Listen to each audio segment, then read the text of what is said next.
কুলাউড়ায় লক্ষাধিক মানুষ পানিবন্দী আশ্রয়কেন্দ্রে পরিদর্শন করেছেন অ্যাডভোকেট আবেদ রাজা। টানা বৃষ্টি ও উজানের ফলে মৌলভীবাজারের কুলাউড়ায় লক্ষাধিক মানুষ পানিবন্দী রয়েছেন। বুধবার 19 জুন দুপুরে উপজেলার বিভিন্ন আশ্রয়কেন্দ্রে পরিদর্শন করেন মৌলভীবাজার জেলা বিএনপির সহ-সভাপতি অ্যাডভোকেট আবেদ রাজা।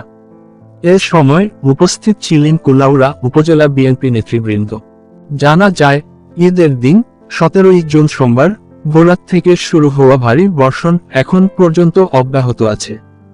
পাহাড়ি ঢল ও 3 দিনের টানা বৃষ্টিতে উপজেলার এক পৌরসভাসহ 6টি ইউনিয়ন প্লাবিত হয়ে লক্ষাধিক মানুষ পানিবন্দী রয়েছেন। অনেক রাস্তাঘাট তলিয়ে যাওয়ায় যান চলাচলও বন্ধ রয়েছে।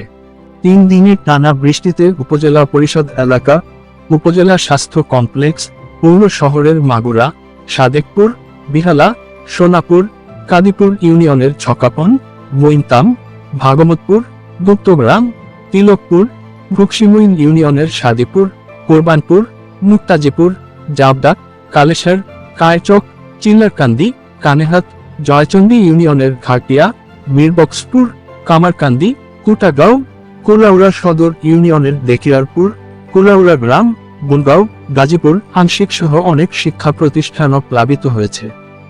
প্রকল্প বাস্তবায়ন কার্যালয় জানিয়েছে, বুধবার পর্যন্ত কুলাউড়ার 7টি গ্রাম ও এলাকা প্লাবিত।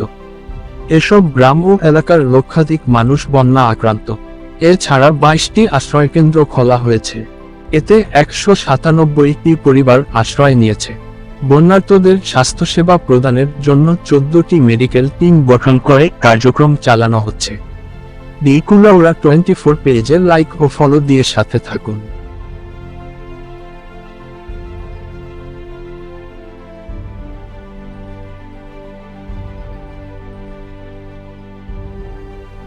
জাতীয়তাবাদী দল বিএনপির পক্ষ থেকে আমি অ্যাডভোকেট আবেদ রাজা এবং আমাদের অন্যান্য নেতৃবৃন্দরা আমরা এই বন্যা দুর্গত মানুষের পাশে দাঁড়ানোর জন্য কুলাউড়া উপজেলা প্রশাসনের নিকটবর্তী রাবিয়া প্রাথমিক বিদ্যালয়ে আমরা উপস্থিত হয়েছি। এখানে আমরা বানবাসী মানুষের সাথে কথা বলেছি। এখনো সরকারের পক্ষ থেকে, প্রশাসনের পক্ষ থেকে তারা কোনো ধরনের সহযোগিতা পায় নাই।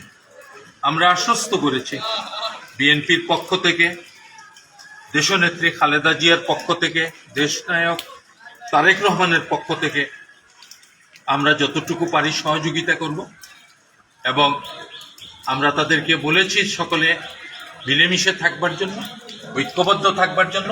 বিপদের সময় ঐক্যবদ্ধতা বড় শক্তি, ঘাবড়ানোর কিছু নাই। বিএনপি দুর্গত মানুষের পাশে থাকবে।